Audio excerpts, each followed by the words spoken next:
I'm Shane. And I'm Bo. We are Kentucky Fried Critics. Welcome back. More for you. Let's do it again. That's right, episode 24. 24. Which again, like I always tell you, if we're doing it straight by the math, right? Like the four weeks in a month, then this would make us 6 months. This is 6 months officially? Yeah. Nice. Well, again, 6 months by weeks. By weeks. Yeah. But technically, I think we need one more week if we were going to go like by a solid calendar. You know, like it gets, because it's a different number. Yeah. But So, either way, by some counting, we are definitely at the 6 month mark. happy 6 month anniversary, man. Thank you. We're halfway fucking there. Halfway there.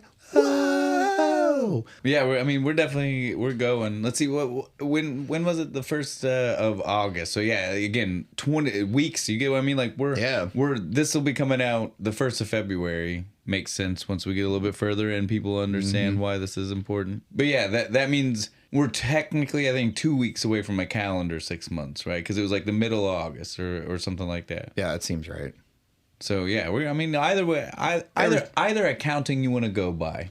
I would say we gave you many options. Pick your favorite. We can officially say 6 months. Yeah, for sure. 6 months. This has been a fun ass 6 months, man. It's been a wild ride. We've had some fun, exciting things happen. Right. Drank some good stuff, some weird stuff. Definitely some things I never would have tried. Right, me either. I have enjoyed getting to show some movies to you. I've enjoyed you getting to show me a couple of your favorite movies. Right. It's been a good time. Yeah, we get to explore a lot of fun things. We got more to do though. We got to keep going. That's right. We got to keep doing the socials. We've actually started seeing this payoff. You know, this is one of those things. You don't think it will, but you always hear YouTubers or other podcasters and things, and you're like, why did again? You don't care. You're already understand. There. You're already there, and you're like, I want more people to enjoy what I do. So tell them all you need to. Right. But you also, when you want to start doing it yourself, your natural inclination is just like, this feels very strange. I feel like a tool. I don't know if should I be doing what's the point of doing this? I feel like I'm begging. Please watch me. But now that we've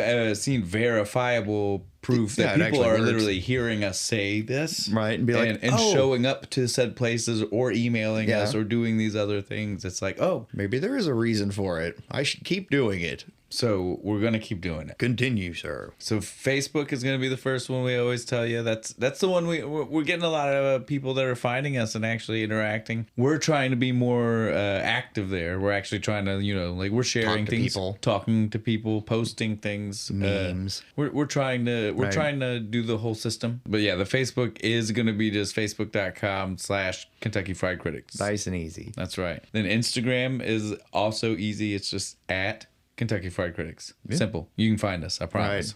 Right. We're right there. There's no hurdles in the way. Then our next one, though, that's YouTube. The black sheep. It's still a point. The redheaded stepchild. It's still a point of contention for us. We're still a little bit upset about this. But again, we got to keep it right now. Like I said, we've got too many new people finding us. Which is great. Welcome. It is. It's great. And so we can't go changing the URLs. Yeah, you can't go messing it up when people are trying to find us. Yeah, so we got to, at least for a little bit longer. Until we can change it, you can find us at YouTube at youtube.com/@KFC Riddics. It's fun to say. KFC Riddics. That one is obviously a little bit different than the others. Sooner or later, it will get fixed somehow. That's right. But for now, so that way everybody can still find us and find the stuff we've already put out. Yeah. Enjoy the back catalog. Yeah, go give the old episodes some love. After we leave YouTube, that's going to take us to our last one, which is our website hosted by Acast. That's going to be shows.acast.com/Kentucky-fried-critics. I'll let you finish this week. You did. I saw you. I suppressed it. That's the one that's got tons of hyphens. I love it. All over. And again, it just makes me smile. The episode titles, if you see even them more. If you see them in the links, there's even more. Some of them are just fantastically long with hyphens all over the place. That's all that's really at our website, though. Again, like it's a lot of links to the podcast. So if you're not listening to it in your own podcast player, they're all there. Yeah, that's how you can get to it. It does have links to all the socials, so you can get to them in one convenient place if you're just trying to find all of it at one time. Mm-hmm. I'll link you to all of them. Click. I'll link you to our personal socials if you want to do that. Yeah, you can. It's an option. I'm boring. I don't really have anything to talk about. You can try. You're more than welcome to come say hi if you want to. And then lastly, of course, we always say our email, the original, the OG. Yeah, that's right. That's going to be KentuckyFriedCritics@gmail.com. Yep. Send us some. Send us a suggestion. I know you all have them out there. Yeah, exactly. That's where you want to send us like the important stuff. Yeah, though you feel like, man, I know this beer will go great with this movie. You all should really do it. That's where you send that. If you got a pitch. Yeah, you got a pitch for us. That's where you go. So, Bo, what was it we're drinking again this week? We got a weirdie but a goodie. We got this sweet vermouth on the rocks with a twist. Anybody out there happen to think they know what that is? It's a very specific drink. Yeah, so it is. Obviously, the only thing I've ever heard it from. That's right. This is definitely from Groundhog Day. Groundhog Day. Obviously, this is why I mentioned at the top of the show why the fact that this is going to be coming out at the beginning of February. Calendar days didn't work out perfect. Yeah, so close. Friday was Groundhog Day. We're talking to you from Saturday morning. But we figured what better to do. Right. What better to be so close to it than this movie? And who don't love Bill Murray? And obviously, if we were going to do it, there's only 2 drinks in the movie. I wasn't trying to find something Groundhog title related. So obviously, our choices were either this or Jim Beam. Yeah, so obviously I kind of went for this because I'm not the biggest. I'm not a big Beam fan. No, sorry for anybody I'm insulting out there. It's just not my cup of tea. I'm just gonna keep my mouth shut. I ain't got nothing nice to say about it, so I ain't gonna say nothing at all. Cheers. Yeah, so Groundhog Day again, like Bo already said, this is a Bill Murray movie. It's a Harold Ramis directed. He's got a small part for himself in the movie. Yeah, he's the doctor. Yeah, Dr. Ramis. So this is a great comedy duo. We've seen them in Stripes, Ghostbusters. There's a couple others, I'm pretty sure. Yeah, again, I'm not trying to insult anybody. There's at least 4 or 5 movies they've been in together. They did a lot of work together, and then they stopped. Yeah. And unfortunately, again, like everybody has fond memory. We all love this movie. It's a fun movie. It's so great. It's got a stigma to it. Yeah, it's that little dark patch. It is the movie that caused the two of them to split, to stop talking to each other. Their friendship had essentially ended. They did not talk again until it was a couple months before Harold Ramis died. Damn. Yeah. So I mean, again, it essentially did just did it in. If only that hadn't happened, we would have gotten our Ghostbusters 3 a real way one. Sooner, soon enough that it actually just would have been 2000, called 2001. Right. This movie came out in 93. If they wouldn't have broke up, we could have had a Ghostbusters 3 by 95. Yeah, that's fair. Right? It would have been a soon enough movie that, again, it would have made sense to still just be called 3. They wouldn't have tried. 2 came out in 91? 89. That's way older than I thought. But you get my point, though. Wow, man, a 95 wouldn't have been outrageous. Yeah, no, that wouldn't have been at all. That would have been late even. Started filming right after they got done with this one. But alas, that's not the world we live in. There's a multiverse out there where it did, man. We just got to find it. We'll go ahead and mention a few other people that are in the movie before we start going too far. Key players. Yeah, and really, I would say key players, actual important, we need to name drop. There's only, it's Bill Murray, it's Andie MacDowell as Rita, and Chris Elliott as Larry. Larry, the camera guy. Yeah, and I love Chris Elliott. Yeah, he's great in this, too. Cabin Boy. You ever seen it? No, I've never seen that one. Oh, that's the only time he was a lead. Oh, really? He is the cabin boy. It's a crazy, dude. There's monster effects, true monster effects. There used to be a show called Movie Magic, like Tom Savini shit. Yeah, well, no, that's what I mean. It was true, it had there's hammerhead. He's a cabin boy for a pirate ship, and there were true hammerhead shark-headed people and stuff. Oh, that's awesome! And it's all real effects. None of it's computers. It's literally right at the end of true effects and starting into, because again, it was on this show called Movie Magic back when people cared and wanted to see behind the scenes, and it was before DVDs, so. Yeah, that was about the only way you could do it. You watched a show called Movie Magic, and it would just have random episodes about different movies, and you'd see some behind-the-scenes shit and how they made them. Fuck yeah, dude. That's awesome. And I know all about the movie Cabin Boy because I also loved Chris Elliott as a kid. He's a funny guy. Yeah, he is. He's funny in this. He's got that real excellent, jabbing delivery on everything. Perfect timing. The only other person I want to mention right now again, there might be a couple other people we can mention names if we want to when we see them or whatever we want to do. Yeah. But the only other one I want to mention is another one with his brother in it. Did you notice? One of the Bill Murray, one of Murray's brothers. Yeah. Well, he's the main one. He's the one that he saves with the Heimlich. Oh, is he? That's his brother, dude. Oh. That's the same brother. That's the older brother. That's the brother that played his dad. His dad in Scrooge. Scrooge. Yes, that's Brian Doyle Murray. Brian Doyle Murray. I saw his name in the credits when the movie starts. I was like, well, one of his brothers is in this. Yeah, he's, again, like I said, he's also the guy who owns the arcade in Wayne's World, and he's got a couple others. Yeah. Like I said, he's in a lot of things that aren't his brother's movies, but he's also in a lot of his brother's movies. Now, this is the only. I'm pretty sure this is the only brother that's in this movie. I didn't see any others, or I don't remember seeing a name anywhere. I didn't recall seeing the guy that was the little brother. The little brother. And he was like, man, I love my brother. I didn't see him. He's my brother, you know? Yeah, I didn't see him, so I think we're okay. Yeah, he did such a bad job. They didn't want him back. They're like, no, you're a terrible actor, man. Go home. Maybe he just didn't want to act. Was that too mean? I'm sorry. All right. That's definitely all of the important people in the movie. Again, if there are random actors we want to name drop when we see them as we're talking, we can do that. Oh, as usual, there's just a bunch of those like, I've seen that's what I was going to say. Like, and again, I know some of them by name. That's why I was like, but they're not the kind of names everybody's gonna know. Like it's definitely right now I would name drop and like, you know, 6 people listening are gonna be like, right. Hey, when I say their name, everybody else is gonna be just like you, waiting for me to say what else they're in. Like, what were they? And then be like, that guy. Okay. So there's no reason to really get into that right now, for sure. The only things before we get really into this, 2 things that I did find out while doing the very cursory amount of research that I do, and some of this wasn't even research. Like, so again, like it's well publicized that this is the thing that split their friendship up. Countless interviews and shit. So 2 of the things that I learned is that like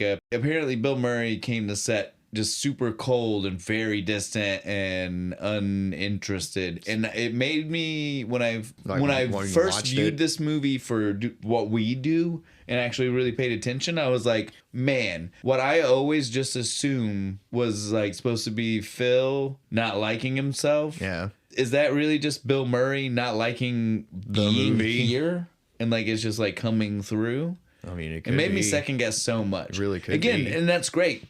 In a way, I mean, it gave me a great performance, but it's like, yeah, did you have to be such a dick? Maybe contributed to why they weren't friends for so long, for sure. The other thing that I thought was very interesting and very apt, again, it goes to show how weird Bill Murray was on set, but I think it perfectly and very accurately, despite the fact that Harold Ramis maybe didn't appreciate this, wraps up how the character of Phil is in the movie and how Bill Murray interpreted the character, for sure. Harold Ramis would tell him how a scene is being set up, and apparently Bill Murray would just look at him, cut him off, and just say, I just need to know, is this a good Phil moment?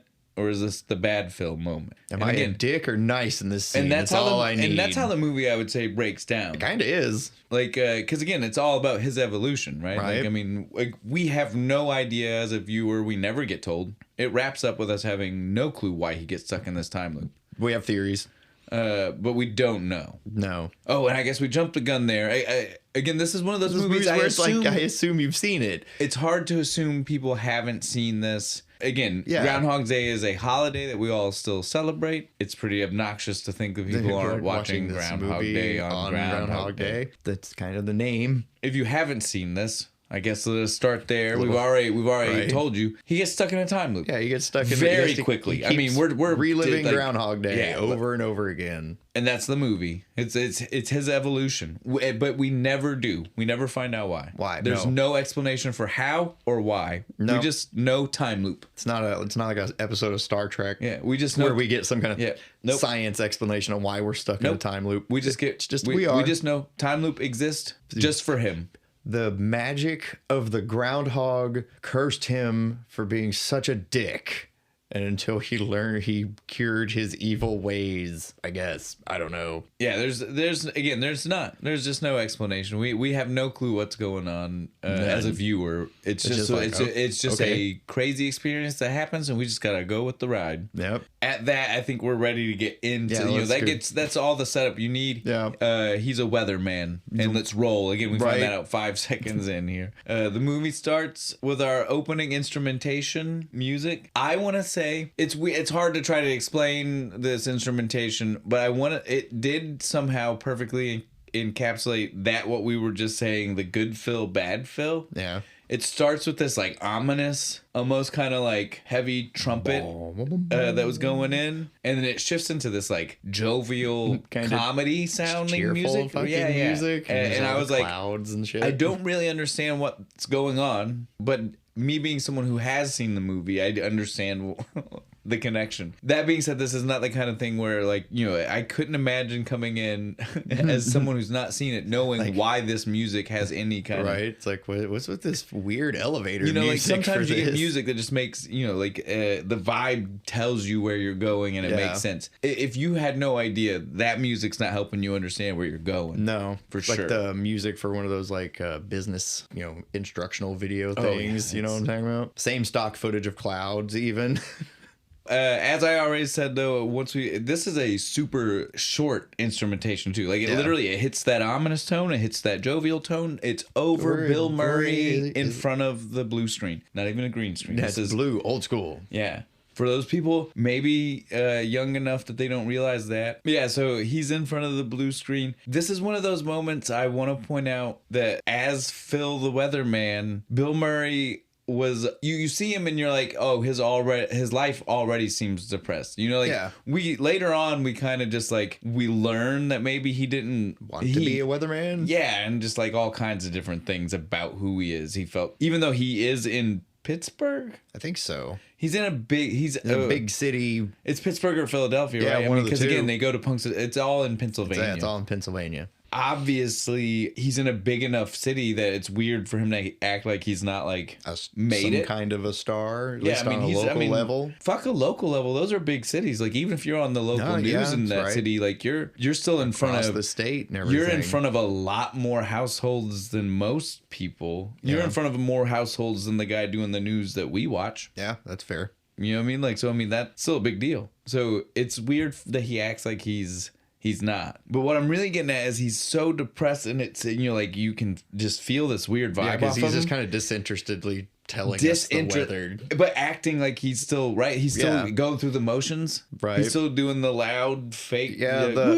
Woo, and he blows in the wind. But he just doesn't care. Now I watched it and I was like, is this Bill Murray? Is this Phil or is this Bill? No, it's Bill. He's just like, I don't want to do this stupid weatherman bullshit. Right? I don't want to be in this movie. So this I'm gonna just stupid. He was ready for his serious part of his career, and this was not it. He was like, I don't want to do comedy anymore. My friend asked me to be a fucking weatherman, right? A fucking weatherman. What am I, a fucking weatherman now? Again, it's a moment where I really can't tell. You know, like, is life imitating art? Is art imitating life? Who is actually depressed and hating their job? Is it Phil or is it Bill? Both. Neither one of them are like their job or what they're doing right now. We find out right now in random pieces of conversation that Phil's gonna have to go work the Punxsutawney. The Punxsutawney Phil coverage. He is from the area. That's part of why they keep sending him back. It's his third year. It's his third year. Right. Interesting fact: the movie was not filmed in Pennsylvania. I think it was maybe somewhere in New York. I read, or I don't quote me on where. The important part is it was filmed roughly 20 miles from Bill Murray's hometown. So essentially, Bill Murray was reliving exactly what Phil does. Right. He is going close to home where people are like, high school with you, man. Right? Remember me? You know, third period gym. It's like, no. How is that not kind of weird? Yeah, like not intentional. Like, it just kind of happened. Just happened to be a place that worked for their filming. Hell yeah, love it when shit like that happens. That was one of those things that I was like, man, that's kind of crazy. That's why he was able to sell the irritation when he runs into Ned later. He'd already had this literally happened, was dealing with it. right? Yeah, I could totally believe that. This is the first time where we get to see that Chris Elliott is in the movie. He's in the background. Yeah. He talks to Bill as soon he talks to Phil as soon as he gets off camera, and he's like, yeah, since we're going, and then he's like, yeah, they're sending the new producer with us. Rita. And he points at her over across the room, and he's like, you've not worked with her yet. And you can literally tell that I will give you this. Even if Bill Murray did not want to be there, every time he's doing a scene with Andy, he sells it. Yeah, he's really... He sells. I totally believe... He liked working with her, obviously. I totally believe that his character fell for her the second he stood. You know what I mean? Yeah, like, because again, gets that weird look on his face, like, and then he immediately shakes it off. Yeah, right? he's Like, like, he doesn't want Larry to see him don't want vulnerable. Larry to see So him see immediately that. is like, oh, I don't fucking care about anything like her. that. I would never talk. Even though I wouldn't waste my time with Even though someone she's like over that. there being adorable, she's got a blue coat on and she's in front She, of the like, blue practically, screen, like, so like winking she at him and So stuff. she's got like a Making floating cutesy head faces. and shit, Yeah, right? no. It was great. They both sold this really well. Yeah, they did. Part of why this movie works, regardless of what everybody else felt behind the scenes, right? Like, I mean, it works. Some of it is magic. They found it. They caught it. Yeah, they made It's it. good. They made it work. Yeah. So again, Andy McDowell's that's Rita, our producer, trying to get make sure we stay in our movie world now. Yeah. We are in The movie world. But so we do find out that she's coming. They're about to go on their trip, and then we get what we've noticed some movies have, right? Like the second intro song. Yeah, like it's not far enough. Some kind of driving or It's not far enough into the B-roll movie of fucking cloud Something. buildings and stuff going by But while they play another there's song. not really credits anymore No. either, though. Like it's literally just like, hey, here's another. We needed a moment. We got to pass some time here. And this one totally is. It is. I love that you said road trip because that's what it is, and that's the vibe it gave, right? Like it gave like this happy, feel good road trip tune. I love something. If you pay attention, it's something about being your weatherman. I was like, well, that's a perfect song for this. He's a weatherman. It was so light. Yeah, it was good. I will point out that we see their drive. What trip are they making, dude? You're telling me to get from. Again, like we said, I didn't Philly pay enough or attention. Pittsburgh won. Yeah, I didn't pay enough attention. But so you're going from a major city to what is, again, not major, but definitely has enough road traffic that there would be either interstate access or highway access to. Yeah, they're on like a 2-lane freaking country road. It's a country road. They're on a hill that's Right. only got 2 houses on it. There's definitely an interstate that goes I was like, to it. what is this weird slice of life Americana bullshit they're trying to feed us right now? That is not how they would have drove. Small towns don't have interstate access. They're not good enough. No, you have to go through a tunnel, right? Yeah, that's you what we gotta go find through out. a tunnel. That's the only way to get in and out of Punxsutawney. Apparently, is There's a a tunnel. freaking There's magic no tunnel. way. There's no other way. I didn't know Pennsylvania had tunnels like that. I didn't either. I know they've got some. I didn't know it had tunnels like that. Like the only access is Right, that's through the it. one. We That drilled seems like not the best place to live. No, not really. I definitely wouldn't be volunteering to live the place that can get trapped when the snow cuts off the tunnel. Right. Screw that. But so we see that they get there. They make it all right. As soon as they get there, Larry pulls over. They're pulling up to a hotel, and he calls it. Before Phil can say a word, Larry says, God, he's just being such a prima donna. So we don't know what he had just got finished saying in the van. But as soon as he gets out, we hear Larry's him just already done laying with him. in. He's like, I'm not staying here. I can't stay here. Stayed here 2 years ago. I was This place miserable. awful. This is awful. I can't be here. And the Rita was on top of it. Oh, yeah, man. A good producer. Good She producer. immediately was like, oh, this isn't for you. It's for me. Yeah. I got you a place. Got you a nice bed and breakfast down the road. Larry's just What dropping world me are off. we living in? Because she looked, again, it wasn't like she was going into a Holiday Inn. It looked like it was a nice looking hotel. It was like the Pennsylvania or Right. something like that. What world are we living in where he wanted to stay at a bed? Because he was excited. Yeah, he she was said like, bed and breakfast. Yeah, she knows how to keep the talent happy. What world? Was 93 that different? I guess. Because that's before I would have known. I don't even know if I would have understood what a bed and breakfast in was. concept. What exactly? But Jesus Christ, in my head, I wouldn't assume the bed and breakfast is the better of location. the fucking hotel. It's usually just more of a vibe location, Yeah. right? Like you go there when you want a laid back feeling, you want more, Feel more like rustic, home. and yeah, exactly. But if I just want straight luxury, And they're only going to be there for like a day. If I just Definitely would have just stayed if I in the just hotel. went straight luxury, which again for a guy like Phil, like we see, would got his 100% nice suit and just everything. be Hell yeah. amenities. Fuck yeah, it would be. The hotel would have the amenities. It would just seemed weird. And we know this is a thing that comes to bite him in the ass. Yep. Because this place seems great at first. We see him, he gets there. Super nice. Nice old lady runs it. You know, she's sweet and has everything he wants. right.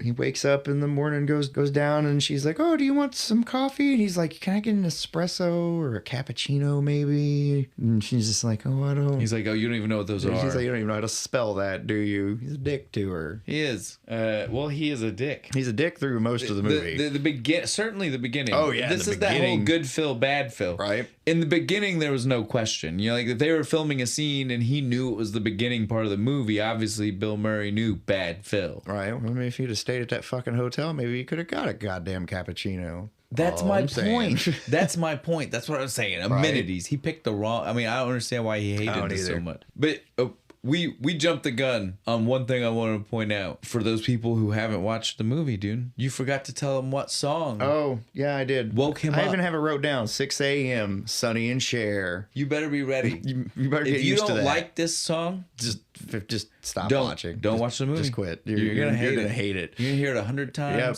You're gonna hear it sometimes back to back. Again, not the full song. No. You'll never hear the full song, but that might make it worse. That probably does, because you're just gonna get that one little segment stuck in your fucking head. It's not even the chorus. It's like the very beginning of the song. It's the first like 10 seconds. Yep. It's so yeah. They don't even get into Babe, I don't think. No. And so yeah, we skipped past that. We didn't go far, right? I want to make sure people know. That's what happens every morning. So that way we don't have to address it when we say he gets woke up.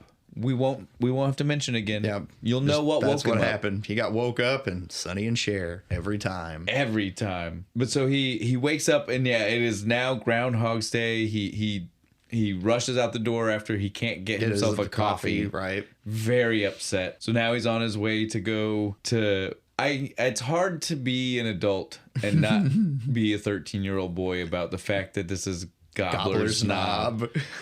But so this is the one time where I'm going to let us address it out loud, and so that way we can maybe try to hold back the giggles after this. Try and get them out now. But fuck, dude, it's a real place. That's what's even I know. funnier. So from now on, when we have it's not a backdrop too many times. No, but every time I have it wrote down because it cracked me up every time. I was like, Gobbler's Knob. Have to try not to chuckle every time though. That's the only thing. I gave us a time to try to get it out of our system. Okay, I got it. And so that way we can stay on track. I'm good after now. that. I'm good. I got all the 13-year-old giggles out of my system. I'm a grown man. That's good. That's good. So he's on his way over to the.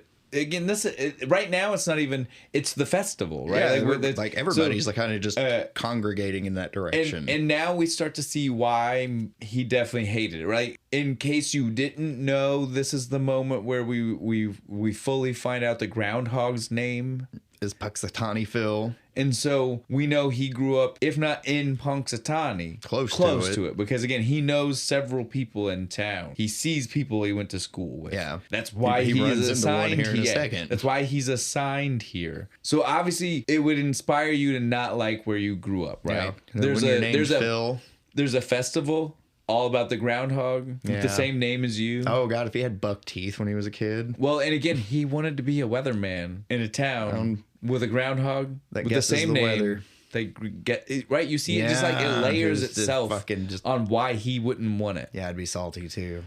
We just start. It's a slow thing. It's never outright said. But if you think about it, really kind of just it plays into his character, right? Like it really makes sense about why he hated being back this fucking job. It's the extra little tiny parts you gotta think, like, you know what I mean? Yeah. Again, like it's not overt, but no, I didn't even pick up on that. But yeah, you know what I mean? Like really good though. Because as a kid, I would have, like we live in an area that has a festival. Yeah. I love that festival. Yeah, it's awesome. They brought it back.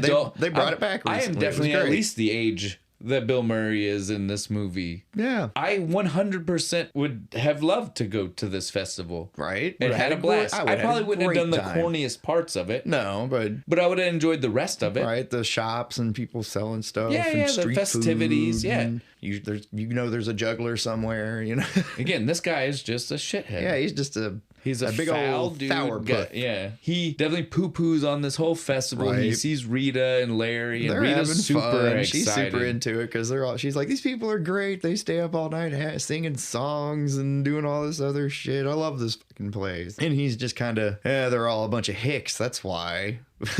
Oh, I'm sorry. I skipped. Did we skip Ned? Yeah, I hate that. We'll stop. This is my fault. You skipped one, I skipped one. We gotta stay on track after this. Right. We both get one gimme. And both times we're only like half a scene away, so it's not a big deal. Yeah. But yeah, so on the walk to see Gobbler's Rita, Knob. Yeah. So again, like I said, we are barely Yeah. It was like we barely missed 30 it. seconds Yeah. off. But yeah, so on the walk to Gobbler's Knob, we see a couple things happen. Like it's just one street. It's right out the door. It's right after he left the old lady telling her, don't worry, there's not actually going to be a blizzard. yeah, which was Wrong. But yeah, so when he's walking down the street, there's the homeless guy. Yeah, he pretends to look for change. He does a double. He does this. He does the pretend to look for change.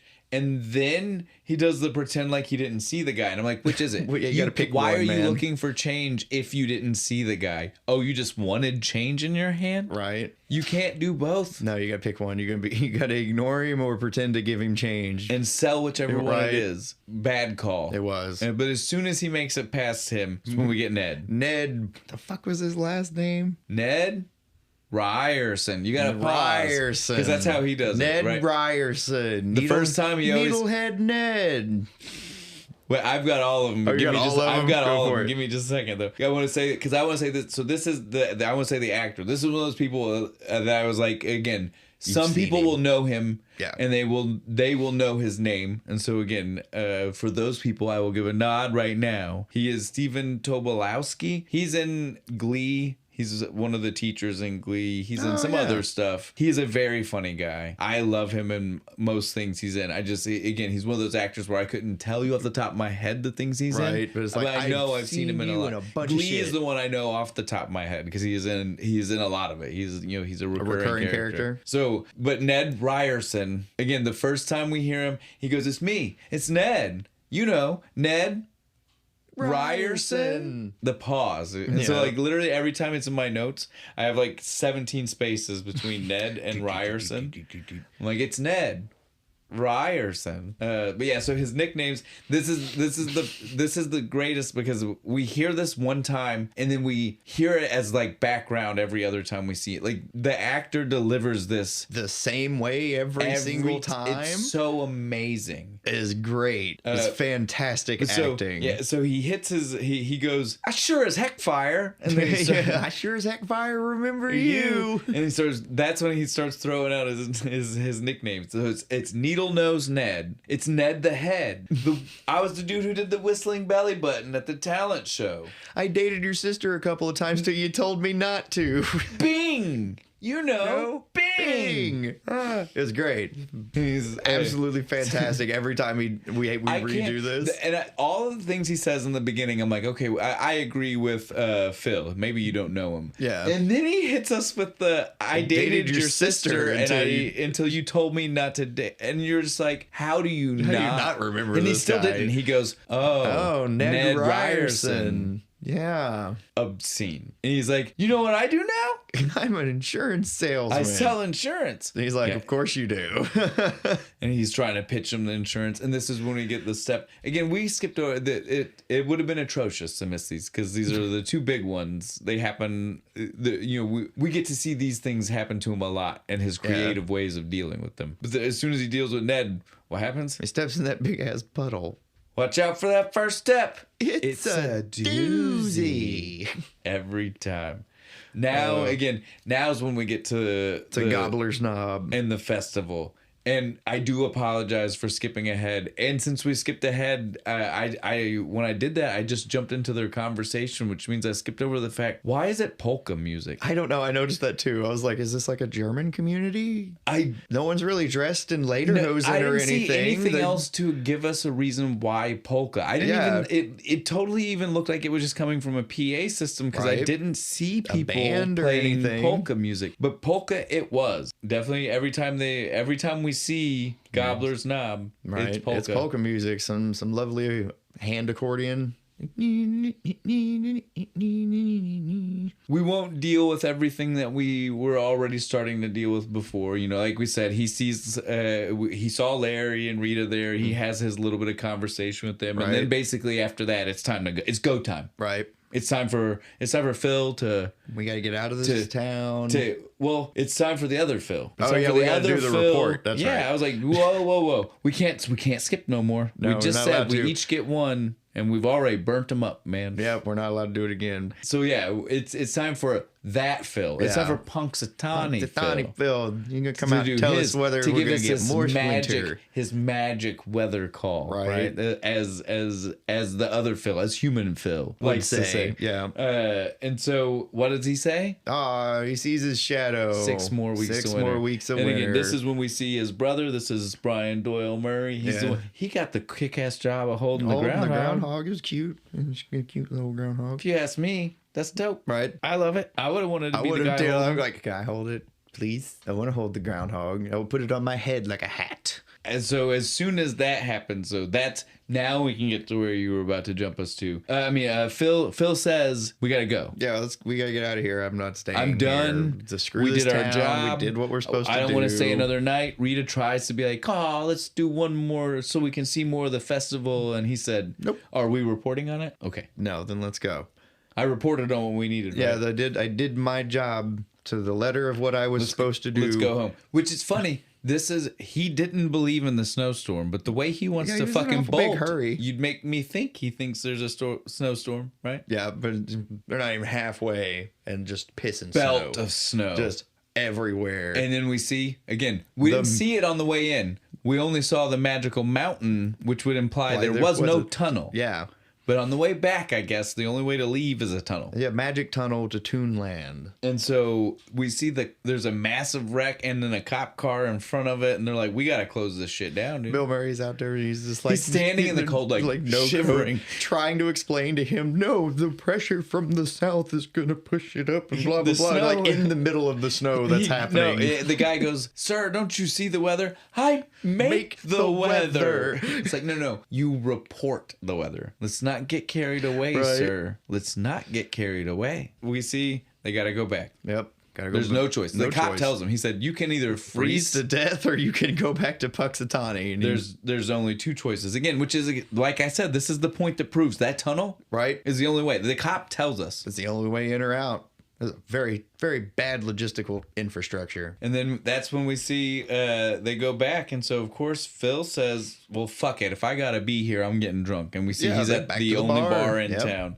And he's having what we will find out later is a Jim Beam on the rocks. Right now we don't know, but you can just see that it's definitely just booze on the rocks. And then he slams it back, puts it on the bar, and he tells the barman, "Can I get another one of those with some booze in it?" And I was like, God damn, dude. You're right. That was brutal. And the barman did. The barman threw him a cocked eyebrow. Fuck yourself. Like, excuse me, you sir? got your 3 ounces like you were supposed to. You got the pour, yeah. You want a double, you pay me for a double. It's exactly how I felt about that moment, too. Like, I was like, oh, but isn't he supposed to be the famous man? Yeah. Big man. Big man ain't got enough to pay for the double. A double shot? He's going to try to sweet talk the barman into a 1.5 pour. He ain't even going to fucking tip him. It was kind of outrageous, right? But so while he's there, we see Rita and Larry try to show up and they try to be like, let's make the best of it. Yeah, let's have fun. Let's all hang out together. They're doing some kind of party for let's all go have fun together. Yeah. He's like, fuck that noise. No, I'm going to go take a shower and then go to bed. I'm not dealing with that. Right. Immediate cut to shower. We don't, I mean, literally, right? Immediately. Like it's this immediate cut to shower. He's turning the water on. Turns the water on. I want to say he's a brave man. I don't do that in my own personal shower at home. And I know how fast it heats up, and I still wouldn't do that. No, you wait on the outside, then get in when it warms up. That's some sadistic behavior to start with. It's nuts being in the shower when you first turn it on. In a shower, it's the first time he showered in it. Don't even know how it works. I guess maybe he showered at the beginning of the morning. I don't know. They didn't show us. No, they didn't show us. But what we can maybe assume is his first shower here. That was a ballsy move. Yeah, I wasn't doing it that way. It's perfectly acceptable to be outside the shower, kind of stick. And this is it. And the scene shows us exactly why. Because as soon as he turns it on, it's cold. So cold. Oh my God. Starts smacking the fucking nozzle like to try and get it out from touching him. Like we all would. Well, because it's, I mean, again, it was a blizzard outside. This place has no kind of like, it's an ancient bed and breakfast. Fucking house. That hot water heater has no insulation. It's like out in a shed out back. Exactly. So that water, it doesn't matter. So he comes out, he walks past the hostess. Yeah, hostess lady, the lady who owns the bed and breakfast, runs it at least.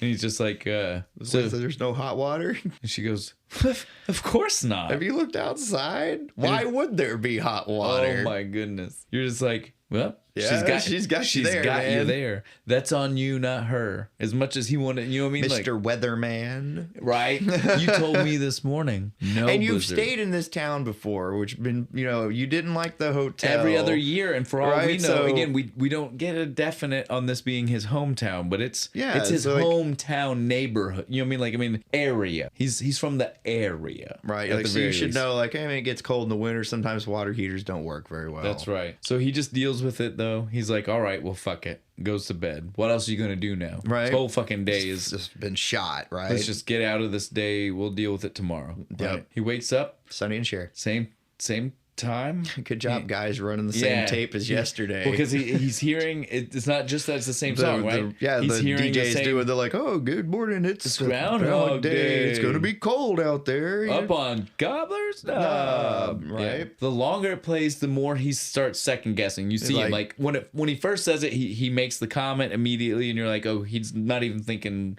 this is weird at all. Right. Then he hears a little bit more and he's like, no, somebody would have caught it by now. Yeah. But then he hears that it's live. He remembers, right? Because he remembers seeing them there. They're at Gobbler's Knob. He was like, oh, shit. Wait, what? And looks out the window. He's like, it's the same scene he saw yesterday morning. All the snow is gone now. He's like, what the hell is going on? Gets out. He walks out the door. He's just shitty. He's just like freaked out but being really shitty to people. You're like, he walks past the homeless old man and he's just like, even before we get there, the dude in the he grabs him and throws him up against the wall. The lady that runs the bed and breakfast. He's kind of fucking shithead to her again. But yeah, no, the homeless guy, he totally. And then Ned. Yeah, Ned again. He's super confused by this This point. time he tries to, right, this is the time he just tries to rush past Ned. Right. Like nothing else. And he gets to the park and he starts, even before he finds Rita and Larry, right? He starts asking random people. He's like have we started doing this? It's like, is this 2 days? Right? Is this like a continuing festival for the week? Or like what's I don't going understand what's happening right now. I mean, I guess I usually leave right away, so I don't know. Like, no, it's Groundhog Day, man. Then he walks up to Rita and he's just like, I need you to slap me. And she did not hesitate. Not for a second. I right in the face. That moment because I was just like, God damn, where'd that come from, dude? Like she was just like, I was like, you guys met yesterday and she already wants to slap you that bad? Damn. Knocks the fucking dog shit. I mean, he was even like, yeah, Larry's over. He's just like, I got the other cheek if you need me, buddy. Well, and again, like, it's so crazy because, he's telling her, and he wants to talk to her specifically. He's trusting her to tell him the truth, right? Like, he's asking her, he's not asking Larry, like, what is today? What's going on? He's asking her, like, that's who his confidant is. Right, can we talk? And is that not weird? It is. He's known Larry for at least 3 years. Yeah, I don't talk to Larry, but like, dude, you know me. I'm not this. I'm a dick, but I'm not crazy, but right? No, he's trying to talk to her to be the one that's like, what the hell's going on? To try to get reassurances that he's not stuck in a time loop. Right. And of course, Phil saw his shadow again. Yeah, woo. And at this point, again, Phil is just, human Phil is very much like, what the fuck is happening? On? What world am I living in? I know, this is where he goes over to the diner, right? And he's just there. He tries to explain. This is the first time. He tries to explain to Rita, like, I did this shit already, and she doesn't believe him. She's like, you got no evidence. Like you would. Come on now. And it's important to note, he's starting to notice all the things going on. You already see him.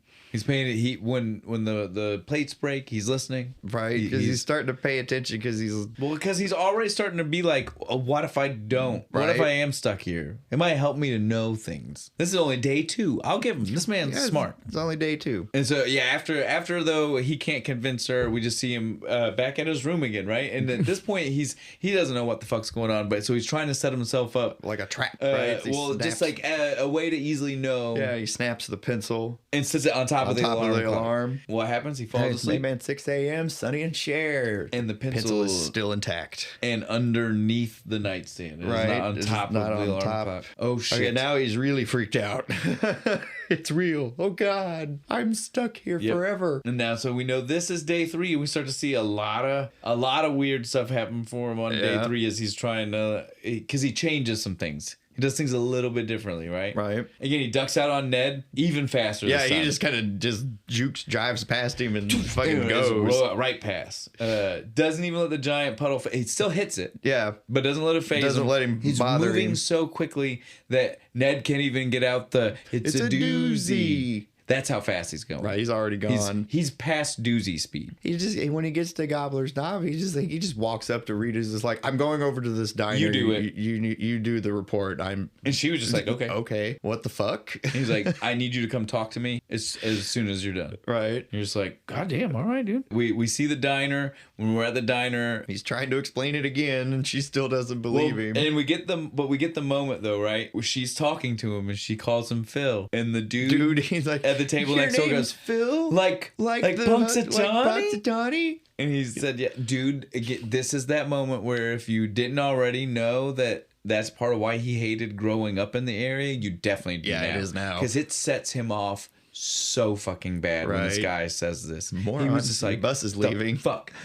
It's the same kind of situation still, right? Right. He's still got no proof. She even's just like, you need to go see a doctor or something. So this is where we get Harold Ramis. Mm-hmm. You had Dr. Ramis, as I wrote in my notes. He's just like, look, I've got no spots, no bleeding, nothing on these x-rays. Like, you should really go. He says specifically, there's nothing physically wrong with you. Maybe you should go see a psychiatrist. And then, okay, fine. And he cut over to the psychiatrist, and he's just like, that is very, very interesting, but I don't know what to do about your problem. And Phil's just over. He's like, you went to college. Surely you took some kind of class on this at some point. And he's just like, yeah, I have normal psychology. I think we should just meet tomorrow. That's the best thing. He's just like, he grabs the pillow and just starts punching the pillow in his face. Is that not good? Cut to bar. Hey, now he's just drinking with that guy. He was mad and definitely threw some shade. Right. I will give everybody credit for that. They all got under it and got over it. Yeah. Drank, had a good time. Such a good time. They're riding in cars with each other? Yeah, they go and leave the bar and shit, and Phil's driving because the other two are too drunk and shit. Literally, the first guy got in the car, and you see a moment where you think he's pulling the old, like, being the dick and not letting you open the door trick, and he's not. It's not that at all. He's just so drunk he can't open it. He put it in reverse instead of drive, because he was going to pull up to them, but instead flew backwards. Shut the fuck up. Comes back and he's like, I might be a little too drunk. And Phil's just like, yeah, I think you are. Shoves them all in. And then they just take off driving, man. They're going around cruising, having a good time. And he starts asking them. Yeah, asking them questions. This is when this is, like I said in the beginning, sometimes this movie waxes upon darkness. Right. Existentialism. Weird thoughts going on, right? What is life? Am I real? This is one of those moments. He starts trying to hit these weird locals with like some deep thoughts. Like, what if tomorrow would never happen? And they just what would you do? Right? They did the simple answer. Well, and I don't think he worded it the right way. No. Because again, he knows at this point it's not, again, he is right. Tomorrow won't happen. The implication there is that you're dead. Right? Yeah. The implication is not tomorrow I get to relive today and do it all over again. Tell people that's what's going on and ask them what they're doing to do. Get the real idea, right? Yeah. He didn't word this the right way. Didn't. He was just like, what would you do if you could get away with it? They're like, whatever the fuck we want. He actually was kind of like, I can I? It's like the first time he actually thought of it. Oh yeah, no, he totally, and he does. He's just like, okay, well, sweet, we're just gonna go. Day 4 is gonna be rules and laws don't matter. Right. Yeah, because they drive around and he runs from the cops. They drive up on the railroad tracks and shit until he gets arrested. And then 6 a.m. Sonny and Cher, like it never happened. Because he fell asleep in jail. Yeah. And then he just even goes downstairs. He's like, were there any like uniformed authoritative people with like guns and nightsticks looking for me? And she's like, no. Will they be? He's like, apparently not. And so game on. I can do whatever the fuck I want. Yeah. Right? So like I said, that was the end of day 3. So again, right now we're at day 4, assuming assuming we're still seeing it day by day. Again, Yeah. we have no idea. No, I had no idea how Later long on, he's actually in this. Well, and later on, we will definitely get to a point to where there are hints at being big time jumps. Has to be just to learn some of the skills. Right now, we are still sitting at what we can assume is the beginning of day 4, right? We're still in that Something first like week. that. Yeah. But again, this is now officially rules and law don't matter day because he saw that the police. Like if he falls asleep in jail, he'll just wake up in that room again. Doesn't matter. Yeah. Whatever. So I'm gonna have a great day today. So good. In fact, when he goes down the street and Ned comes up to him, he just decks him. Punches him smack right in the face. That's one way to take care of Ned. But it felt good too. Then we see him at the diner. He's got all the shoveling food. He's a glutton. Smoking a cigarette. He's just pouring the coffee straight from the pitcher into his mouth. Syrup over everything. Dude, it was great. It's the way we all want to eat. Oh, I want to eat that way all the time. We can't. But he has no consequences. It doesn't matter. And that's literally what Rita's saying to him. It's like, don't you worry about like cholesterol and cancer and love handles. I like how she threw love handles. He's like, no. He's like, no, I don't worry about anything. That's the difference between you and me. Then she starts quoting Sir Walter Scott to him out of nowhere, and I will give him credit for knowing that. Right. This was a little weird in this comedy because I was like, that's a little highbrow for what is a mostly lowbrow kind of movie. Right, and then especially later since she's supposed to be into French literature and Sir William Scott is British, isn't he? Like not even the same genre. I'm nitpicking though. Well, I mean, all of it's weird because again, it's just none of it really fit the vibe. I'm gonna derail this funny scene of this guy shoveling food and shit, like a whole cake. Even no, I agree. By throwing out this weird poetry. It was so strange, and then again, like I said, he realized that's what it was because he also I don't know, it was so weird. And then he was like, he realized the insult that she was trying to call him an egomaniac. Yeah. Right? Isn't that egocentric? Yeah.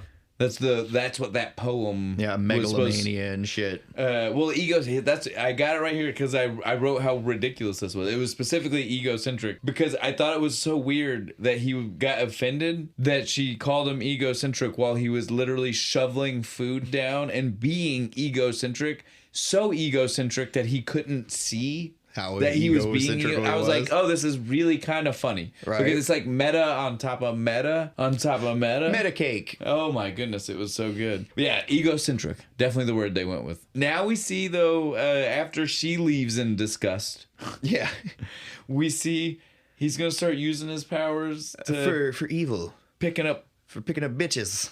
And so he sees this woman in the diner. He just walks up here. He's like, "What's your name?" He just starts asking. What school did you go to? How crazy is it that she just started answering? I wouldn't have answered him. I'm like, "This is weird. Go away. I'm not telling you who." Well, remember though, we're English teacher. We're living in the era before the internet, so she wasn't worried about him doing a life check security thing on him.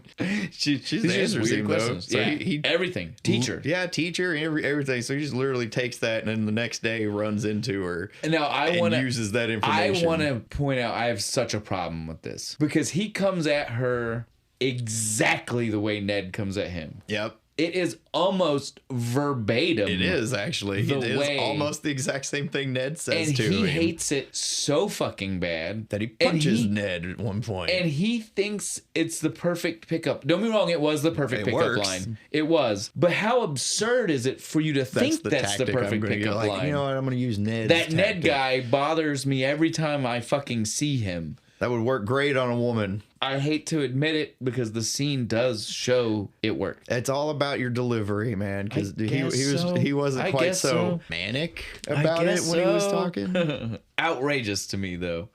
But yeah, he does indeed take this woman home, but he fucks it up. Yeah, because he calls her Rita, and he smooths it over. How do you smooth that over? Do you want to get married? And once he smooths it over with that line, he just has Rita again. And you'd think that's the end of it. Yes. No, he still bags this woman. Right. What in the? I want to say right now, the character of Phil does not strike me as being the guy that's got that kind of mojo. He doesn't strike me as the kind of guy that's got that kind of pull. Isn't that Bill Murray in most of his movies, though? Like, he's pulling down tail way, way above his grade. Sigourney Weaver. Yeah, well, you didn't deserve that, buddy. And it definitely continues here. Yeah, you don't even deserve Nancy in this one, man. Come on. Well, let alone the French maid chick later on. That's right, we didn't say her name. Nancy Taylor. Nancy Taylor. Again, like I said, exactly the way Phil Connors. It's me, Ned Ryerson. But so you know what I mean? He literally hit her with the Ned Ryerson thing. He hits her with the Ned Ryerson. Whoa, that's not cool, and then takes her home with it. Yeah, fuck, it worked, I guess. The next day after Nancy, though, right? That's the day where we see he steals the money. He steals the money. He's got it timed. He's like, this is the one. Gust of wind. Well, and so dog bark. Wait. Well, I want to point out though, before we even start getting into what he does to get the money, I want to point out the money proves this is the first time it's been multiple days. Yeah, he had to learn the routine. Yeah, he sat there for We've seen him busy on the first 4. He did not look at it the first 4. So whatever happened between Nancy Day here and this has been multiple days for him to learn the routine well enough to walk up and take it. So that's why I want to stop, because I want to point out this is our first big time gap. Big time gap. We don't know how much, but it's definitely a big one. It's not a day. It's not 2 days. He's been in this so long he can guess the wind. Well, and he can count. Yeah, he just counts it. He's like 10, 9. And he knows on 19 to grab the bag, turn to the left, take 3 steps, and he's away. Then those 2 old ass guards are just like, were there 2 or 1? Did I grab 1 or 2 bags? I don't remember. Fuck it.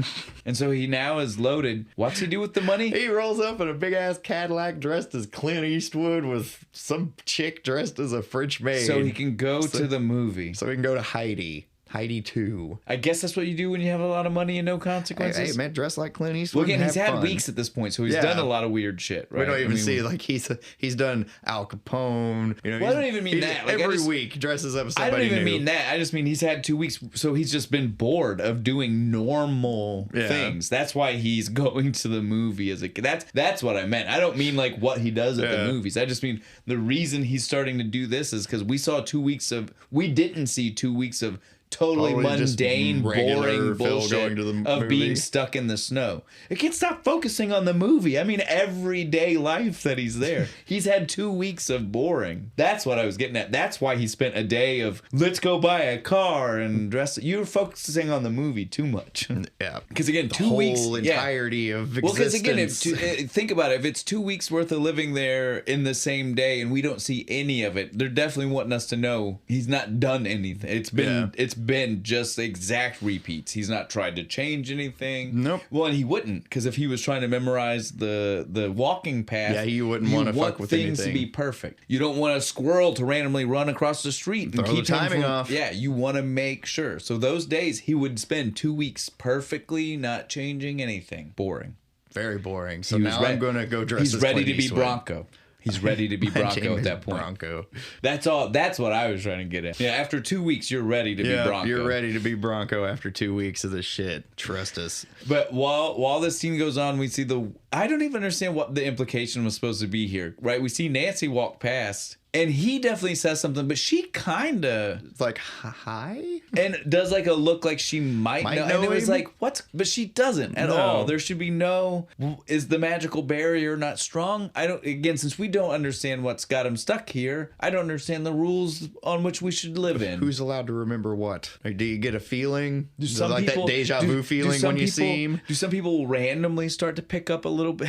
Right? What are the fucking rules of this world? Oh, after the movie is when the first time we see he starts to shift his aim. Yeah, he wants Rita now, and he's gonna use his new magic trick. He's still being a dirty man. Yeah, right. Like this is not genuine yet. He's He's just even trying though to he hook does, up. he is genuine. We know he does genuine. Again, like I said, the characters do a great job. You can tell there is a genuine attraction from the second they see each other. Yeah. But he is not trying to have that genuine relationship. No. He is definitely trying to be like, well, I've got a dirty magic trick that's been doing some dirty magic for me. And this is the ultimate, like, she don't like me at all. This is ultimate takedown. So we see him start gathering his information. Oh, yeah, I gotta get that intel. I gotta scout. And again, at this point, we have this is another, it's gotta be a time jump, right? Because he knows that he wants to maximize the time he gets with her. So he sabotages the van. Yeah, he takes the distributor cap out of the truck. So like it won't go anywhere. So they don't have to worry about any of the, because again, trying to drive home. We've seen several times she will fight him on trying to stay if if the van can move. They will try to leave because like every time they're in that diner, he has to fight. Larry will come up and be like, "We better leave if we're going to beat the weather." Like it's as we know because we're sci-fi people, course correct. Yeah, right. It will try to course correct. It will try to force you. You have to push harder against it if you want to change things. And so Larry is like the course corrector. Right. He's the one that's over there. He will come in. We got to go. And as soon as he says stuff, she will like that. And that is literally how it plays out. Like if you're a sci-fi fan, that's the vibe you get from those scenes. At least that's how I always felt with them. Every time Larry shows up. And it shifts her opinion, right? Like as soon as he would show up, she would instantly be like, "You're right, we gotta go," even though she was originally the one that wanted to stay. And so again, it is like course correction because they even go slightly out of character to make sure they stay on the route they should. But yeah, he steals the distributor cap. Goes in, they're at the bar, and he's like I said, to give them the extra time because now there's no wasted trip to the tunnel. Yeah, now it's just we're gonna sit here. Larry's trying to fix the van. It might work. She doesn't know. He says, "Let me buy you a drink." Since we're stuck here. We are 49 minutes into the movie. And this is where we get our drink. Well, and it's shocking to me because I swear it was earlier in the movie. 49 minutes. I asked my sister, I was like... Yeah, no, everybody and she was like, yeah, that's the drink that ladies drinking. And I'm just like, yeah, see, like way... Like and it's an hour and for almost. Like it's literally only like a 30-second to 45-second scene. It's not very long. It's there for him to learn what it is. He comes up this time. He orders his drink so he can pay attention to what she orders. And then he's like, then we instantly see him do the next day, order the drink right, but then he fucks up the cheers. Yeah, he fucks up the toast. He wants to toast the groundhog. And she's like, I drink to peace. World peace. World peace. And I'm like, that's weird fucking to drink to, but all right, cool. And then we see him do it one more time. He gets it right. Yeah. I want to point out, though, before we move past this scene, the other thing he throws out, the Rome. Yeah. Why, dude? Because I don't know. This one isn't to impress her. Is this just one of his... That's one of his lines. Pickup lines? That's one he uses all the time. He just couldn't give up on it because she did not care. Like, it reminds me of the sun cresting above the hills of Rome and bleaching the sun-white, marble stairs. No. I'm looking at this in my glass. Right? No. It's kind of brown. Kind of a little brown. It looks like watered down cola. Cheap scotch. It looks like cheap scotch. We get to move past the scene really quick. Like I said, for something that is ingrained in our heads, it is both so far into the movie and barely in the movie. Right. He masters the drink. He knows her toast. And that's it. Yeah. And then it's off. We don't need this anymore. We don't talk about this anymore. We're just doing more stuff. He's learned, like, they go to the candy store and she doesn't like white chocolate. Yeah, exactly. From here. He's just scouting. And none of them become important. Once we learn it, we know he knows it. We don't revisit any of them later. They go to the restaurant. He accidentally makes fun of her for liking poetry. So the next one, he learned French. So there was a huge gap there again because he recites this whole poem in French to her. There's so much in this montage, right? Of different moments that let you know there are different times where a lot of time was spent, right? So much time total because of how much individual ones there were. It is crazy. I mean, it's kind of sweet. He took the time to stop and learn French. It's kind of sweet, but again, at this point, we also still don't know his motives, right?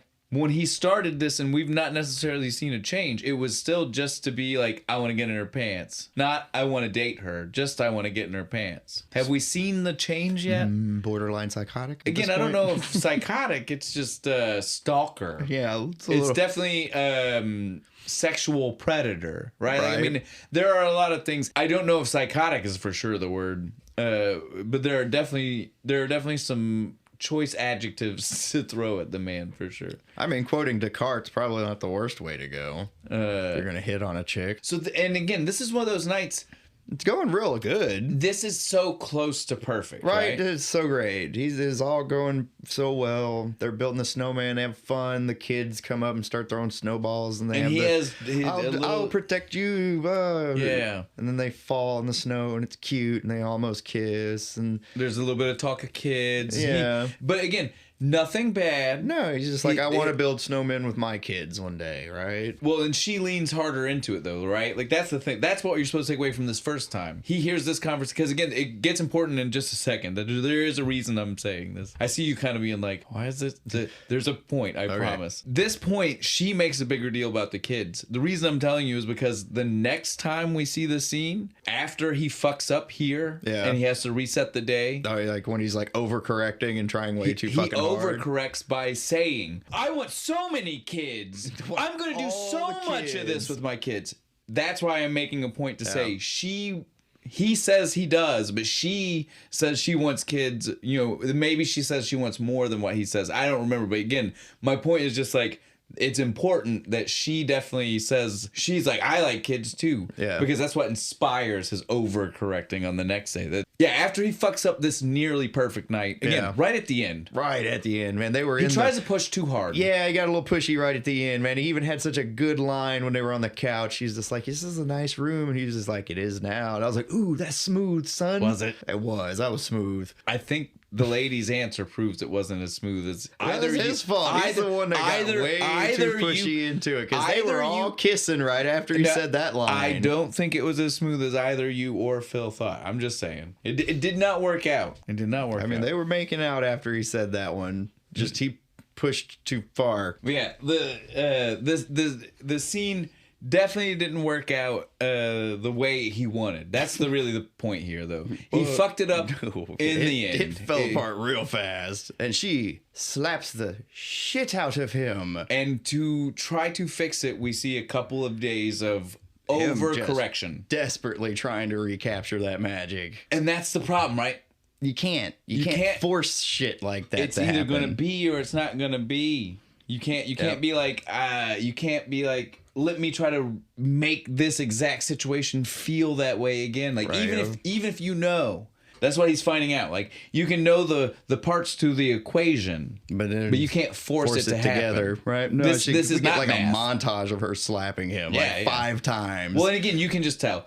Every one of those was a course correction where he overcorrected on something different. On one part that he's like, okay, this didn't work, so I'll try this. He hyper fixated on something else that was not important on its own, right? Like that's what he's not getting. Like it's a bigger picture. This is the point where he just loses connection with reality for a little bit. This is when we go back into our existential cycle. Yeah, this is like I said, we cycle both. We get existential crisis and we get love situation. Yeah. But it cycles through. This is definitely existential, right? This is when we start to see, like, he's stuck here.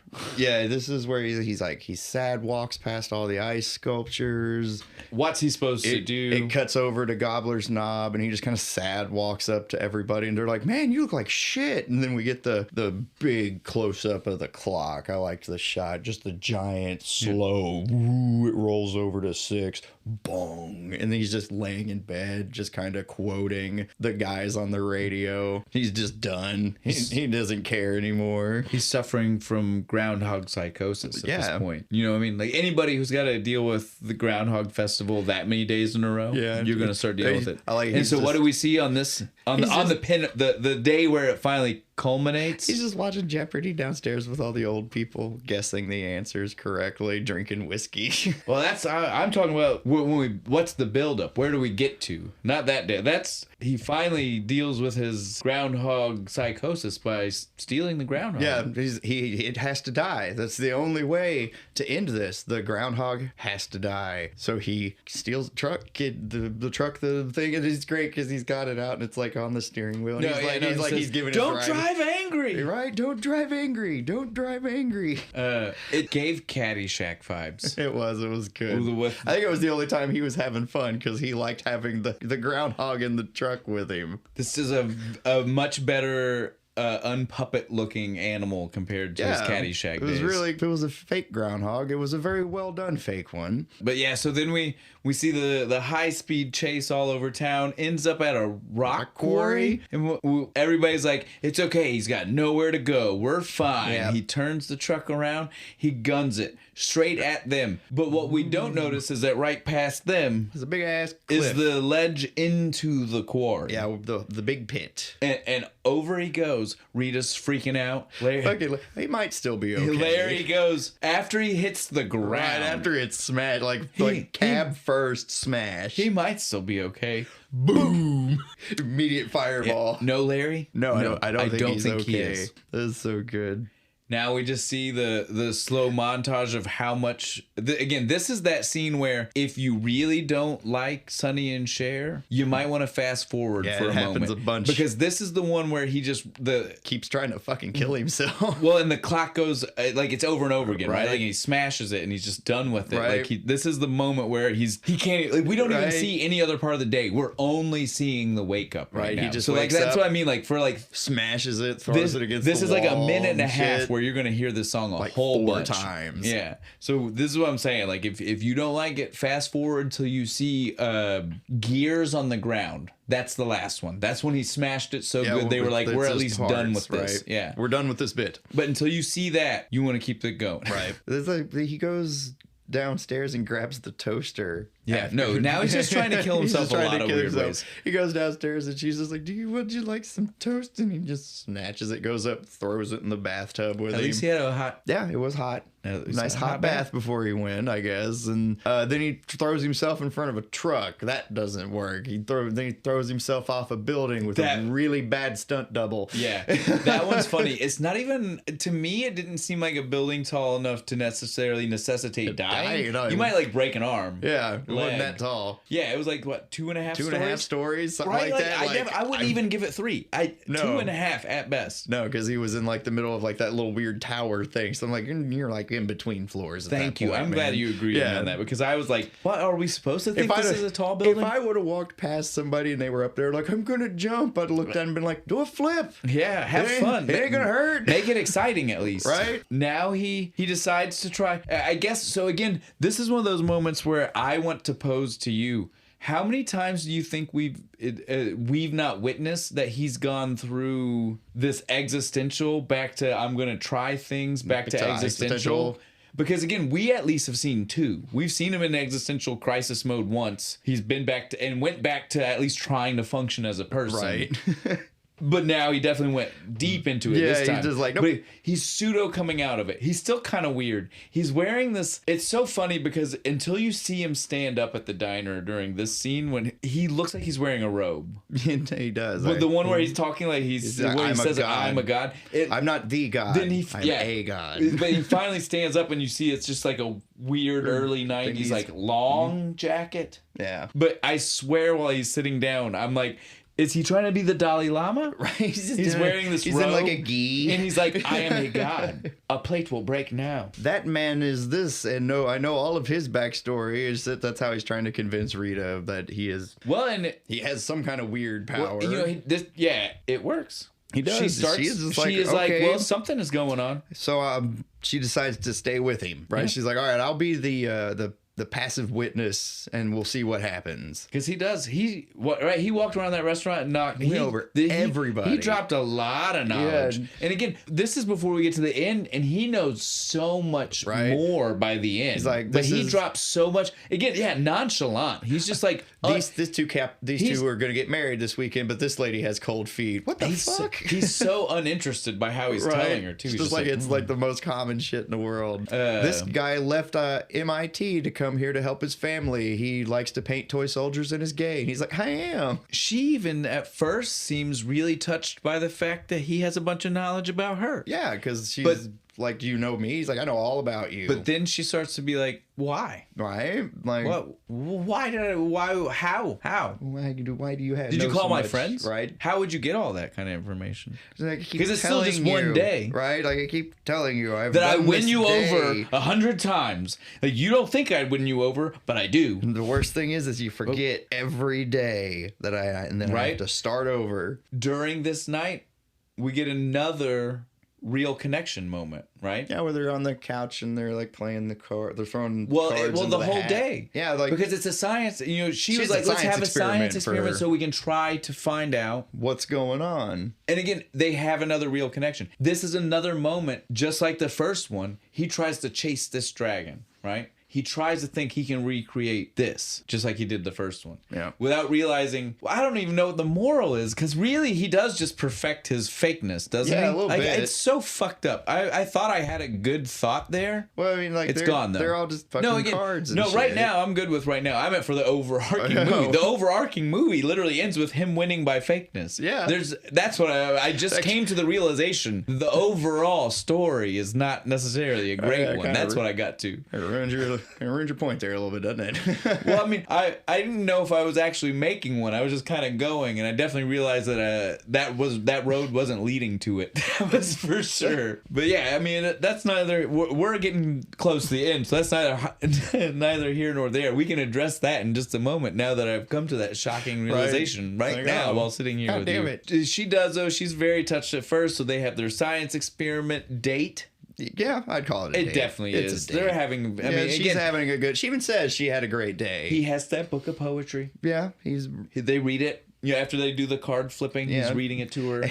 She's trying to stay awake. The clock flips over to midnight, and she's like, "You're still here." And he's like, "No, it's not till 6." And she's like, "You bastard! You knew I was waiting till midnight. You knew I thought it was going to be." He's just kind of like, "Yeah, whatever." No, he's like, no, he says, "Yeah, I did." Yeah, because again, he's probably done this before. Yeah, he's like, "I just want to spend time with you." Well, no, I'm insinuating. Oh, he's done this date before. Right. Again, as we've seen, done this 900 times already, and you seem to like it best when I do this. Well, again, he's trying to perfect something again. So we know anytime he tries to perfect something, the implication is there's multiple attempts, because we've seen now he will literally find out one piece of information and reset the whole fucking day to perfect it. He's a computer program. He's trying to find a solution. Just runs a program and then just runs like he did with the drink, right? Like, you get what I mean? Like, he found out the drink, reset the day to get the drink perfect, reset the day so that way he could just get the drink and the toast perfect. You get what I mean? That's what I'm saying. Like, he doesn't spend the whole day hoping he can get to a perfect day with the chanceness after it. He's literally like, okay, I got what I need. Fuck the rest of this day. I'm going to restart and try to make it perfect. So again, the insinuation that they're on this date that ends all the way back to his house, even though we think it seems wild that it went from God talk to there, I think the insinuation is there was multiple attempts. Yeah. He's on day 300 of trying to get her to come back with him by telling her the truth. He still fucks it up somehow. Oh no, he always fucks it up. I mean, again, I'm not trying to say he wins. I'm just saying. That'd be the more thing I would have the biggest problem with. Like, no matter how many times I try, I always fuck it up. I should just stop. But he doesn't. I mean, that's the part. I guess if we're trying to say that there's a nice love story here, that's the aspect we can come from. Perseverance. That's, again, if it's not that, dude, I didn't realize how questionable it was until now. Does not work. Their plan to stay up. She falls asleep. He falls asleep. 6 o'clock. Sonny and Cher. She's gone. God damn it. He was having such a good time. But I do believe this is the moment where he truly thinks, and as far as we know, might be right. That the perfect day. Just that the perfect day. Yeah. You read into this that he had to fix himself? Yeah, because he starts going around doing nice shit for everybody and reading poetry. Learns the piano. He goes to read poetry to still just impress Rita. He learns to play the piano still just to impress Rita. Yeah, it's still improving yourself. Okay. It's good to change. It's good to be a better person. Some of them are not about being a better person, is what I said. Trying to learn to play the piano was not about being a better person. He is still just trying to use his magic to manipulate. Yeah. That's all I was trying to get at. Everything else is great, but most of those things still had an ulterior motive, right? So of course. Well, I mean, and it was all still to lead back to Rita. Like the piano lady, he had to make sure that he could fix her car so she would be at home to do his piano lessons. So it wasn't to try to be nice to her. It was to try to make sure he could still impress Rita. There are a lot of things he does that are still nice things, but they still only go back to Rita in a weird way. Wants to impress his bitch. The homeless man, though, that's the rough one. Yeah, I don't like this. Like, this is another one of those. It's like in Scrooged with Herman. We didn't need this. This was just unnecessarily hurtful. He finds the old man out on the street, like, feeling bad, and he takes him to the hospital. And the nurse lady comes up, like, "You the guy who brought him in?" And he's like, "Yeah, is he okay?" He's like, "No, he's dead." "Well, what'd he die of? Let me see his chart." And she's like, "No, dude, he was just old. There's nothing you can do. There's nothing we can do about it." And he's just like, "No." So he, like, is determined to try and save this old man. So we get several little scenelets of him, like, giving him food, trying to, like, then finally he's just, like, trying to give him CPR on the street.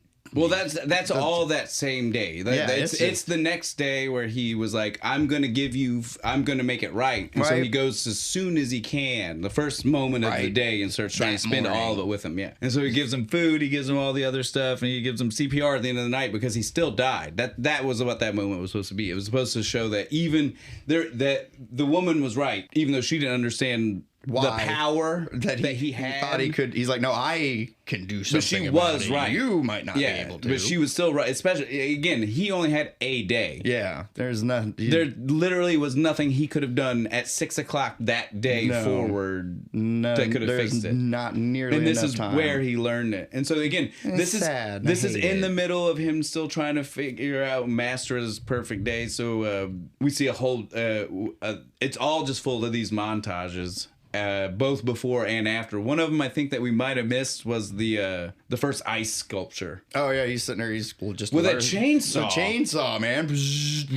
And they're Rita and Larry are just over there on the corner, just like, did you know he could do that? And like, no, I had no idea. We see that he catches the kid falling out of the tree.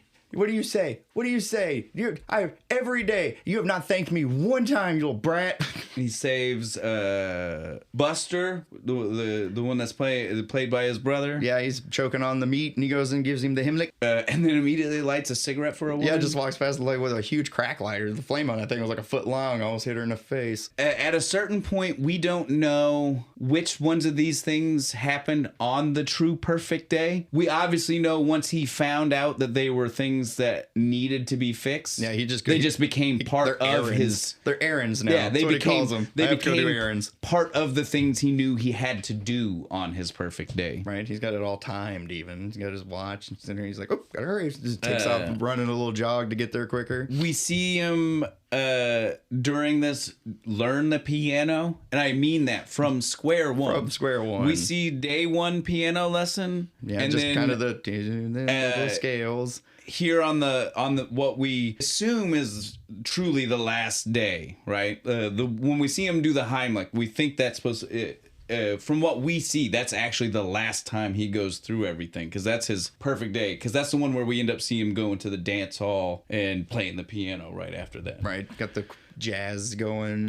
Again, now that being said, cool. We don't know how many times he had given Buster the Heimlich before that, but this is the run of the perfect day. This is the run. Because we're seeing it go straight from that into the next moment after it, and we hear everybody address it. Yeah, right before that. They all talk about it. But they all talk about all these things. At this point, we don't know how many days he's done all of these things. countless centuries at this point. For all we know, yeah. This is the fifth millennium I've done this. I have no doubt. I think I read this somewhere, and it seems very apt to bring up right now. I think in the original like script that didn't get, like some of the things got tweaked from, it did give you a number, and it was like 9,000 years that he was stuck in this loop. That's plenty of time to learn all that stuff. It's also plenty of time to do the existential, like, and oh lose my your God, mind. I hate my life. Lose my mind, put my mind back together. Lose my mind, put it back together. Yeah, so we see it's the night. They're at the bar. Yeah. I think, again, at this point, we see that he has literally tried to perfectly craft not just him, not just the town folks. Yeah. He set Larry up with Nancy. Yeah, he did. Larry's over with Nancy. She's kind of likes him, maybe not, doesn't. I don't know. I can't really tell. She's like, I have somebody she seems with. Uninterested, but she is still taking him everywhere. Yeah, like she's still going with him, but she doesn't seem very interested. But then they run into Rita and they're like, why don't we all go to the party? And she's like, well, I'm trying to find Phil. Yeah, I haven't seen Phil. We're like, oh, I think he's already over there. Playing the piano, I thought. Yeah, he is. He's playing. He's got the sunglasses. He's having a great time. And he's going to town. He's playing like 6 different genres up there. Yeah, he mashes them together. To prove to you how much of an education he's got in piano. So again, this is the one where we said some of the other ones are weeks or months to learn the skill. Years. This is years. Right. This piano skill with the one woman. He's not learning from anybody else. He's learning from an old woman who definitely doesn't know how to play these styles. No. It took years. Yeah, because after he gets done, she goes up there to play, and it is not at all near what she is playing. But she is super proud, though. She's like, "It's my student." Yeah, he does. He rocks it out. Dude, it's great. I like it. During the jam out session, Rita gets to walk around and hear everybody speak the praises. Yeah, talk great about him. Oh, that's when we hear that's my student. Yeah. He's so great. And then we see the 2 ladies that were with her to get her tire changed. Right. He's part of the motor club. He's changed our tire. You rescued us. All this other great stuff. We see Buster's wife. Yeah, she Buster, comes up. I didn't get to thank you properly for saving Buster's life. He almost choked on that food. He tried to swallow a whole side of a cow. I see why. Ha ha ha ha ha. This is one of those moments where it was like, is that actually funny, or were you? I mean, I fake laughed that shit, man. Right. Ha ha. My favorite one is the couple that come up and they're in their wedding dress and stuff, and the one that he said, right? The cold feet. The cold feet, and he's like, I just got you guys where you needed to go. Here you go. Give some WrestleMania tickets, and and the girl. It's not even the guy. The girl loses her shit. WrestleMania. She was a Bret Hart fan. She's probably going to be disappointed. And then this segues straight into the town bachelor auction. Yeah, the bachelor auction. Is this the first time this movie has been on for an hour 30 of its hour 40 runtime? I have never heard the words bachelor auction mentioned happening any other night. None. By any other character. Not even a sign in the background like, come to the bachelor auction tonight. Did he somehow manipulate this into happening too? Yeah. Like, on top of all of the other things he has done to create his perfect day, he created a bachelor auction? Yep, confirmed. How did he get onto that table? Like, how did he man that chair? The parents of the kid he saved from falling are on the board. That's why he has to go rescue the kid from falling every day so he can get on the board to get this thing going. I like it. While this is going on, though, we see all of these women are after him. Yeah, they are. Again, I want to point out, and Rita has the same thought, too. It's a day. Right. From their perspective, they have been there for 24 hours. Why does everyone love you so much? Maybe 30. Right. Right? Like, because they got there middle of the day before Groundhog Day. It is just Groundhog Day night. Holy shit. So Rita is literally like, well, what the fuck is going on with all you people? Because there's like a bidding war going on between these two chicks. This perfect day of his so far has not actually involved too much with Rita. No, she's just kind of floated along and around like, what's going on? Where's Phil at? Right. And now she's finally, and so it is super nuts, right? That she's basically just watched him play the piano. Right. So this is what I was getting at. Like, the end kind of comes to weirdness. Like, why did she fall in love? He definitely just tried to manipulate her. Is this love? What is going on right now? I have no idea, man. But yeah, so she just really likes that other people think he's she's And so she's just on board with it. And then so she drops $339.88 when nobody else had even gone to 100 fucking yet. I think it got up to 60. Holy shit. She's dude. just like, me and you, almost $400. Bam. We did a rough estimate on how much this could be. It is definitely, in today's money, floating somewhere between like $700 and like $1,200. Yeah, somewhere around there. That's insane. That's insane money that she just dropped. She wanted to take him out. She owns him now. After she takes him, we see our last run-in with Ned. Yeah, apparently Phil has bought all of the insurance that has ever existed and made Ned just the happiest man in the world. Ned is king of Insurance Mountain. He's very happy. He has made so much money on that commission. Which is kind of crazy because at this point, Phil doesn't think he's ever leaving this day. No, he's just what like good is insurance? Just to make Ned happy, man. Oh. How mad do you think he got when he finally realized? Well, he's like, oh, fuck, I actually have to pay those premiums. Oh, damn it. I bought like 7 life insurances stacked on top of each other. I have to die 7 times to get that. Fuck to pay out. How am I going to do that? This is where he makes the snow sculpture of her face with gloves on. Yeah, and it's again, perfect. We're still trying to perfect the night. So we got it right. This is a slight evolution to the snowman, right? Yeah. So now instead of a snowman, it's like a full-on like bust of her face from snow. My question is: this how we saw the ice sculpture with the chainsaw? Are these supposed to be connected? I don't think the two skills translate from molding something and carving. But then they end up back in his room. Mm-hmm. They have a great night. Yeah, nice. It's gonna be good. They fall asleep. She tells him to stay. Yeah, you have to stay. You can't do this again. Yeah, you have to stay. 6 o'clock, Sonny and Cher. God fucking.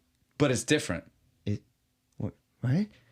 They're not playing the live recording. No, they're just playing that fucking song for some reason because they like it. And then he starts to the only song on the station. I don't know. Then he checks a couple of other things. Looks out the window. There's snow everywhere. She's still fucking here in the room. Now it's all different. Did he really stay just because she said it? I guess. Was that like because she told him? Is that what broke it? We have no idea. Because like we said at the top, like we said before we started talking about this, we never find out what started it or why it ended it. This movie doesn't give us dick all. There's no explanation. It just happens. This is just something that is. Yeah, he was... Before we really, I mean, obviously, guys, you can tell by how we're talking, we're done. Yeah, this is it. This is the end of the movie. But before he got out of the loop. Yeah, before we wrap it up, I want to say he does deliver a great ending line once he realizes the world has returned to normal. Right. Today is tomorrow. Yeah. Today is tomorrow. Do you know what today is? It's tomorrow. Today is tomorrow. And then she was like, "Are you okay? It's just been a very long day." Oh, she doesn't even know the half of it. No, it's fucking 10,000 year day. You don't even know. Right, like you don't even get it. I've learned so many useless skills. I can do so much shit now. Yeah, at that point though, we have definitely wrapped the movie. Yeah, they're going to credits, which is just more stock footage of clouds. It's just like happy day.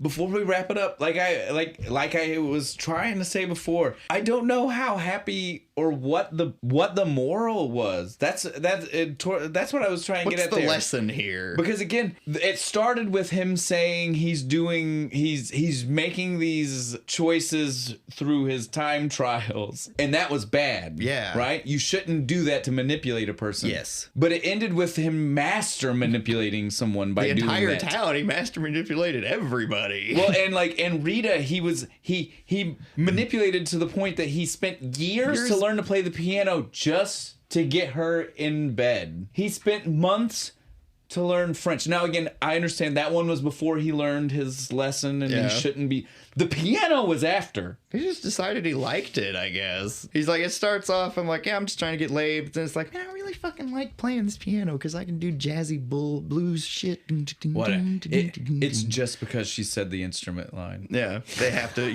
be able to play an instrument and love their mother. That's right. He never proved that one. I forgot. He never proved that one. No, that's true. Now, awkwardly, he did always refer to the homeless man as father and pop. Yeah. Was that weird to you? That was a little weird. I didn't want to talk about it before because he did it like 3 times and none of them like they weren't connected. You know what I mean? Like it was always just like random. But he would refer like one time he just walked past him, called him father. Yeah. And so I was like, does he mean Catholic father? Like what's he mean? But then when he died, Father time maybe. But then when he died, he called him Pop. Pop. Breathe, Pop. Were these just supposed to be generic? I don't know. Maybe. I don't know. Now I'm sad. I'm thinking about the old man. Let's stop. We're done with the movie. We didn't need to do that. I just wanted to point out the strangeness of it. Yeah, it is a little weird. Since we were wrapping up a few thoughts there about, again, not ending. Again, none of it really ends as happy as like you think it does. Like again, you're like, oh, it's a rom-com, but was it? Yeah, they decide. Well, he decides they should live there. She doesn't really say anything now that I think about it. This is what I'm saying, dude. Like. He manipulated it. It's like the worst kind of gaslighting because she doesn't know she's been gaslit. No. Because he masterfully learned enough about her to keep her from knowing she's being gaslit. Holy fuck, dude. Phil Connor's most evil man ever. 9,000 years worth of gaslighting. Like the most evil person in the entire galaxy. The man who gaslit a whole town. Right. But on that note, we can definitely wrap up. We're done with the movie. What do you think about the drink? If you like oregano, have at it. Add water and lemon. Don't try and drink it neat. When we started, before the ice had a chance to melt. Yeah, let the ice melt. I will 100% agree. If you try to drink this neat, with no water, no ice in there, nothing, and you don't let the ice melt. Yeah. God. It has a lot of herbs. Yeah, it does. Like you think the word sweet, it's sweet. You can taste sweetness, but you taste what are generally associated with savory things, herbs. Right, like oregano and basil and shit. And it's like, whew. Other botanics that my palate can't place, but those for sure. And once you let the ice melt. Let the ice melt, you give a good squeeze of some lemon, you get that zest, nice, and you get those oils all up on the glass so you can taste them when you're taking a drink. It would still never be something I'd order. I would never, ever order that, but if you Bill Murray was 100% right. It was in my notes. He had when that he look ordered when it and he took the first drink and he was like and stared at it. My notes literally said, I hope this isn't what I have to look forward to. Like, oh shit, I just saw into my future. Yeah, pretty much. It was a scary, scary moment. All right, well, since that's everything this week, and we definitely finished this. So next week, we're going to go back to a beer. Yep. It's not going to be a stout. I do believe this one's a sour.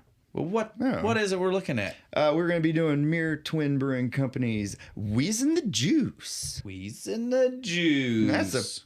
That's your clue. Yeah, this one is a gimme. Yeah, this has to be a gimme. If you don't get this one, we're sorry. For everybody else. But for everybody else, that's a gimme. You know this one. Come on. All right, guys? You know this.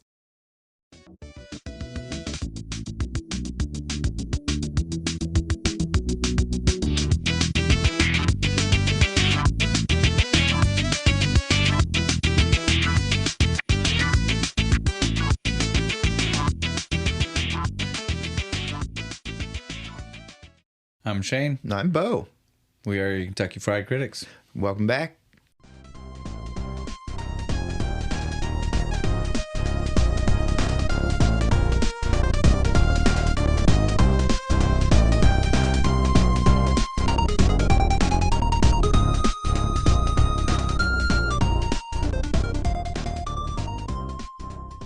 It's a doozy.